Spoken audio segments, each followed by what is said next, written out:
આમ આદમી પાર્ટીના પ્રમુખ ઈસુદાન ગઢવીએ એક ગંભીર મુદ્દા પર પ્રેસ કોન્ફરન્સના માધ્યમથી પોતાની વાત રજૂ કરતા જણાવ્યું હતું કે ભારતમાં એસ્ટ્રાઝેનેકા કંપનીની વેક્સિન સીરમ ઇન્સ્ટિટ્યૂટ દ્વારા કોવિશિલ્ડના નામે દેશના 80% લોકોને વેક્સિન આપવામાં આવી હતી.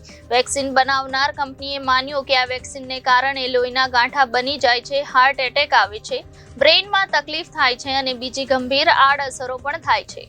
છેલ્લા ઘણા સમયથી સમગ્ર દેશ સહિત ગુજરાતમાં પણ હાર્ટ એટેક સહિત બીજા કારણોસર અચાનક જ નાની ઉંમરના લોકોને મૃત્યુ થવા લાગ્યા છે. ત્યારબાદ અનેક લોકોને કોરોનાની વેક્સિન પર શંકા ઉપજી હતી, પરંતુ આપણી સરકારે કોઈ પણ રિસર્ચ કર્યું નહીં અને તપાસ પણ કરી નહીં. બીજી બાજુ ઇંગ્લેન્ડમાં એસ્ટ્રાઝેનેકાની વેક્સિનને બનાવનાર કંપનીએ એ વાતનો સ્વીકાર કર્યો કે આ વેક્સિનને કારણે લોહીના ગાંઠા બની જાય છે, હાર્ટ એટેક આવે છે, બ્રેઇનમાં તકલીફ થાય છે અને બીજી ગંભીર આડઅસરો પણ થાય છે. ભારતમાં આ જ કંપનીની વેક્સિનને સીરમ ઇન્સ્ટિટ્યૂટ દ્વારા કોવિશિલ્ડના નામે આપણે સૌને વેક્સિન આપવામાં આવી છે. આપણા દેશમાં વેક્સિનનો ખૂબ જ પ્રચાર કરવામાં આવ્યો અને એવા પણ નિયમો બનાવવામાં આવ્યા કે વેક્સિન ન લીધું હોય તેવા લોકોને એરપોર્ટ પર ટિકિટ આપવામાં નથી આવતી. જો કોઈ મજૂરે વેક્સિન ન લીધી હોય તો તેને નોકરી પરથી નીકાળી દેવામાં આવતા હતા. આવા અનેક નિયમો બનાવવામાં આવ્યા હતા, જેના કારણે કમ્પલસરી લોકોને વેક્સિન લેવા માટે મજબૂર કરવામાં આવ્યા હતા.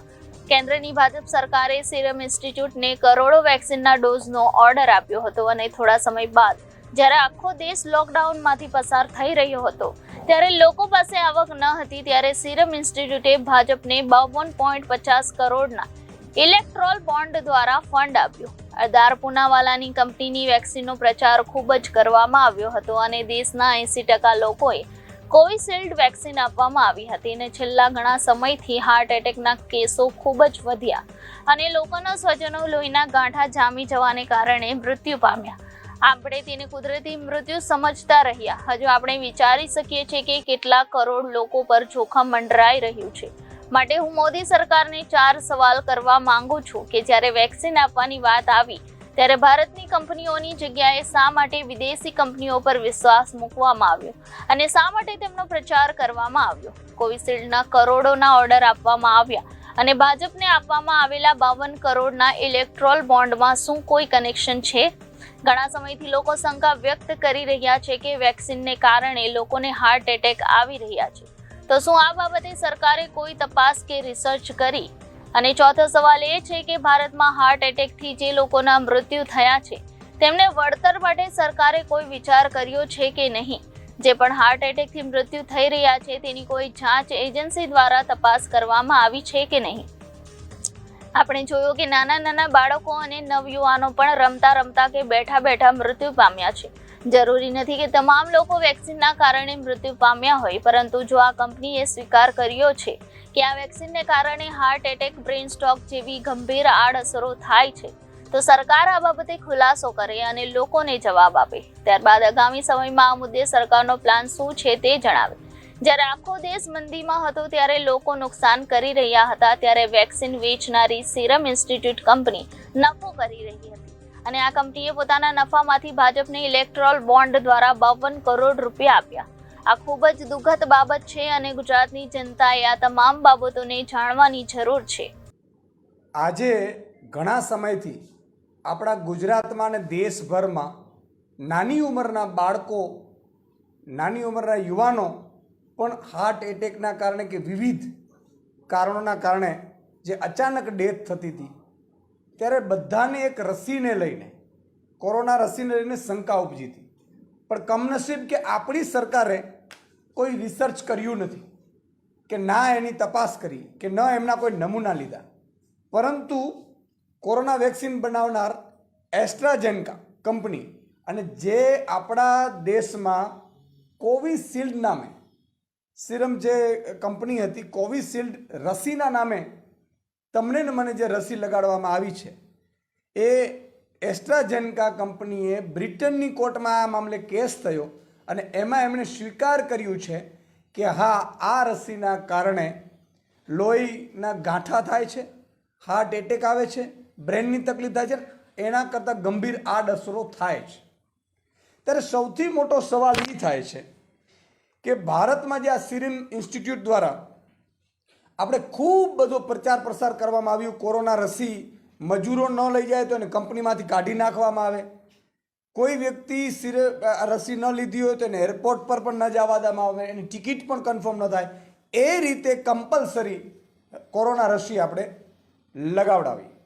સાંભળજો, આ રસીમાં જે રસીનો પહેલા વખતે 1,10,00,000 ડોઝનો ઓર્ડર ભારત સરકારે આ સિરમ જે કંપની કોવિશિલ્ડ છે એને આપવામાં આવ્યું.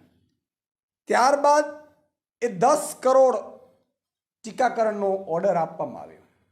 અને આ જ કંપની પાસેથી દુઃખની વાત એ છે કે કોરોના રસીમાં આડઅસર આ છે એ બધી વ્યવસ્થાઓ ચેક કરવાને બદલે આ કંપની પાસેથી જ્યારે આખું દેશ લોકડાઉનમાં હતું, આખા દેશમાં ક્યાંય ઇન્કમ નથી કોઈ પાસે, ત્યારે ભાજપની તિજોરી આ કોવિશિલ્ડમાં જે નફો આવ્યો એનાથી 52 કરોડ રૂપિયા ચૂંટણી ફંડ આપીને ભાજપની તિજોરી છલકાઈ રહી હતી. દેશની કમનસીબી છે કે વિદેશમાં જ્યારે હાઈકોર્ટમાં વિદેશમાં કોર્ટમાં ગયા ત્યાં અને ત્યાંથી ખબર પડે છે કે ભાઈ આ એસ્ટ્રાઝેનેકા જે કંપની છે જેની આપણે અહીંયા કોવિશિલ્ડથી રસી ટીકાકરણ થઈ છે એમાં ફોલ્ટ છે. આપણા દેશમાં આપણી સરકારે રિસર્ચ કરવાની જરૂર હતી. આટલા બધા લોકો છેલ્લા ગુજરાતમાં જુઓ તમે, હાર્ટ એટેકથી ઘણા લોકોના મૃત્યુ થયા, ઘણા લોકોએ શંકા જાહેર કરી, ઘણા ડૉક્ટરોએ શંકા જાહેર કરી, ત્યારે પણ આપણી સરકારોએ તપાસને ચેક કરવાની તસ્દી પણ લીધી નથી. એ દુઃખદ બાબત છે. અને આ કંપની પાસેથી આ કંપનીનો નફો પણ તમે જુઓ કે જ્યારે શરૂઆતના 20-21 આ કંપનીનું જોઈએ તો માત્ર એનો 17 અને 40% આસપાસ હતું. પણ આ કોવિશિલ્ડ રસીના કારણે 2022માં આ કંપનીમાં 80% એના ઇન્કમમાં વધારો થયો, 80%. અને એના કારણે આ કંપનીએ ભાજપને 52 કરોડ રૂપિયા, એમાં 50 કરોડ તો માત્ર એક દિવસમાં ચૂંટણી ફંડ આપે છે. એનાથી મોટી વસ્તુ એ છે કે જે સ્થિતિએ હાર્ટ એટેકના કેસ વધ્યા અને આપણા બધા સ્વજનોના ઘણાના લોકોના એ લોહીમાં ગાંઠો થવાથી કે લોહી સહિત બ્રેનની તકલીફ થવાથી મૃત્યુ થયા. આપણે એમ સમજ્યું કે કુદરતી મૃત્યુ છે. પણ જ્યાં રસીકરણ કંપનીએ સિરમ ઇન્સ્ટિટ્યૂટે, અદાર પૂનાવાલાની આ કંપની છે, તમને ખબર હશે કે એનો પ્રચાર પ્રસાર પણ ખૂબ કરવામાં આવ્યું હતું અને આપણે ફોન લાઈનમાં કોલર ટ્યુન પણ રાખવામાં આવી હતી. એ કંપનીમાં આજે 80% ભારતીયોને આ કોવિશિલ્ડ આપવામાં આવી છે. 80% ભારતીયો ઉપર આ કોવિશિલ્ડનો કબજો છે. તમે વિચાર કરો કે કેટલા બધા લોકો ઉપર એ જોખમ મંડરાઈ રહ્યો છે. ત્યારે મારે ભારત સરકારને, નરેન્દ્ર મોદી સરકારને 4 સવાલ કરવા છે કે જ્યારે રસીકરણની વાત આવી ત્યારે ભારતીય કંપની કરતાં પ્રાઇવેટ કંપનીઓ પર આપણે વિશ્વાસ રાખ્યો, એનો પ્રચાર પ્રસાર કર્યો. એક વાત, એનું શું કારણ હતું? શું આ ઇલેક્ટ્રોનિક બોન્ડમાં મળેલા 52 કરોડ રૂપિયા ચંદા અને કોવિશિલ્ડ કંપનીની રસી, એને જે 10-10 કરોડના ઓર્ડર આપવામાં આવ્યા, એમાં શું કાંઈ કનેક્શન છે? ત્રીજું કે હાર્ટ એટેકથી જે મૃત્યુ થઈ રહ્યા હતા, ઘણા ડૉક્ટરો, એક્સપર્ટો કહી રહ્યા હતા કે રસીકરણના કારણે મૃત્યુ થઈ રહ્યા છે, તો આપણે અત્યાર સુધી કોઈ એવી જાંચ કમિટી રચી, ડૉક્ટરોની તપાસ કરી કે કેમ? ન કરી તો કરવાના છો કે કેમ? અને ચોથી વસ્તુ કે તમે 80% ભારતીયોને આપણે કોવિશિલ્ડ અપાવડાવી છે. જો વિદેશમાં એ સ્વીકાર કરતા હોય તો ભારતમાં જે હાર્ટ એટેકથી મૃત્યુ થયા છે એના માટે કંઈ મુઆવજા માટેની વાત વિચારી રહી છે? અથવા તો હવે જે પણ હાર્ટ એટેકથી મૃત્યુ થઈ રહ્યા છે એની કોઈ જાંચ એજન્સી દ્વારા તપાસ કરવામાં આવે છે કે નહીં? નાના નાના બાળકો, નવયુવાનો, કેટલાક તો રમતા રમતા, કોઈ બેઠા બેઠા જાણે મશીન બંધ થયું એમ બંધ થઈ ગયા છે.